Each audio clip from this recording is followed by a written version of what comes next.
जय हिंद साथियों, आपका स्वागत है द प्रैक्टिकल नॉलेज में। और आज हम लोग फिर से एक नए विषय पर चर्चा करेंगे।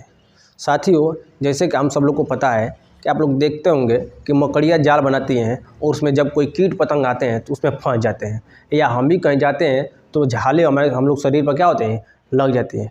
तो ये मकड़ियाँ जाल क्यों बनाती हैं, चलिए सबसे पहले इसके बारे में जान लेते हैं। फिर ये जानेंगे कि कीट पतंग इसमें कैसे फंस जाते हैं और मकड़ी नहीं फंसती है। ठीक है, यानी कि देखते हो कीट पतंग आकर फंस जाते हैं लेकिन मकड़ी नहीं फंसती है। तो सबसे पहले हम ये जान लेते हैं कि मकड़ियाँ जाल बनाती क्यों हैं।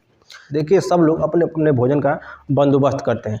जैसे देखते हो कोई शिकारी शिकार करने के लिए पहले जाल बिछा देता है, और जब कोई शिकार उसमें आता है तो उस जाल में क्या करता है, पकड़ लेता है, यानी कैच कर लेता है। उसी प्रकार मकड़ी भी क्या करती है, वह जाल बिछाती है शिकार करने के लिए। और मकड़ी ये जाल कैसे बनाती है, चलिए इसके बारे में जान लेते हैं। देखिए, मकड़ी के पिछले हिस्से में एक प्रकार का लिक्विड फाइबर पाया जाता है जिसे स्पाइडर सिल्क कहते हैं।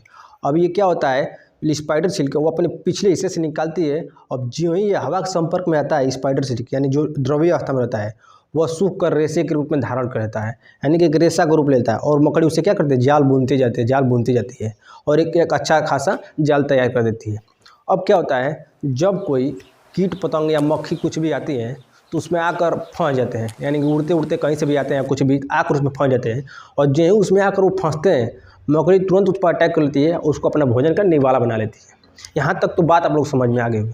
लेकिन आप सोच रहे होंगे कि इतने छोटे मोटे कीट पतंग आकर उसमें फंस जाते हैं और इतनी बड़ी मकड़ी नहीं फंसती है। तो इसके पीछे दो कारण हम बताते हैं। इससे तो बहुत कारण है, लेकिन दो कारण आपको मुख्य रूप से बताते हैं। देखिए, मकड़ी का जो पैर होता है वह तैलीय होता है, इसलिए जो जाला होता है वो मकड़ी के पैरों में क्या होता है, नहीं चिपकता है। और दूसरा कारण ये है कि जैसे हमको पता है कि जाल में किस तरफ से जाने पर हम भी फंस सकते हैं और किधर से जाएंगे तो नहीं फंसेंगे। इस तरह मकड़ी को भी पता है कि किस वाले हिस्से में चिपचिपा रखना है और किस वाले हिस्से में सूखा रखना है। यानी मकड़ी अपने आने जाने के लिए रास्ता सुरक्षित और सुनिश्चित कर लेती है, उससे आराम से आ जाती है और वो उसमें नहीं फंस पाती है। इसलिए मकड़ी जाल में नहीं फंसती है, लेकिन और जो कीट पतंग होते हैं वो फंस जाते हैं। तो आशा है आपको जानकारी अच्छी लगी होगी। अगर जानकारी अच्छी लगी है तो वीडियो को लाइक कर दीजिए, चैनल को सब्सक्राइब कर दीजिए और अधिक दिखने के लिए हमारे साथ बने रहिए। धन्यवाद।